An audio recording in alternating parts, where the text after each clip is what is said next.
ఈరోజు ఆంధ్రప్రదేశ్లో చిన్న చిన్న వర్క్స్ చేసినటువంటి కాంట్రాక్టర్లు నాయకులు వారందరికీ శుభవార్త.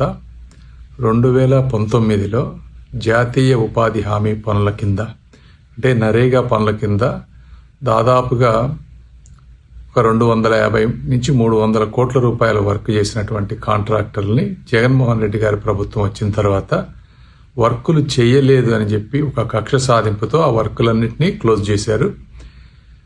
అప్పటి నుంచి సాఫ్ట్వేర్ కూడా అంతా మారిపోయింది. గత 6 సంవత్సరాలుగా వారికి పెండింగ్ బిల్లులు రాలేదు.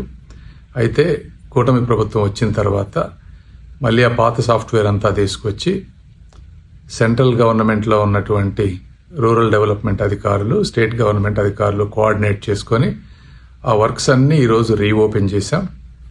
ఇక్కడ ఈ వర్కులకు సంబంధించి 180 కోట్ల రూపాయలు పెండింగ్ సెంట్రల్ గవర్నమెంట్ నుంచి స్టేట్ గవర్నమెంట్కి వస్తుంది.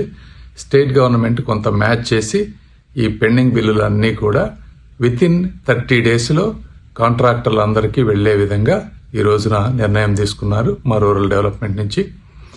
అయితే ఈ విషయంలో ఇది చాలా కష్టమైనది. 6 సంవత్సరాల క్రితం జరిగిన వాటన్నిటికీ ఓపెన్ చేయడం అనేది చాలా కష్టతరమైన పని అయినా కూడా సెంట్రల్ గవర్నమెంట్లో ఉన్నటువంటి అధికారులందరూ కూడా ఈరోజు ఉన్నటువంటి ఒక గొప్ప స్టేట్కి సెంటర్కి ఉండేటువంటి ఒక రిలేషన్ వల్ల వాళ్ళందరూ ఓపికతోటి అన్నీ విని దాదాపు 4,30,000 వర్కులు పెడితే అందులో ఒక 60,000-70,000 వర్కులు కొంచెం ప్రాబ్లమ్స్ ఉన్నాయని చెప్పి అవి తీసేసి 3,50,000 వర్కులు అంటే దాదాపుగా 3,50,000 మంది చిన్న కాంట్రాక్టర్లు వీళ్ళందరూ 5 లక్షలు, 10 లక్షలు, 15 లక్షలు బయట అప్పులు తీసుకొచ్చి ఏదో 2 రూపాయలు సంపాదించుకోవచ్చు అని చెప్పి వర్కులు చేశారు.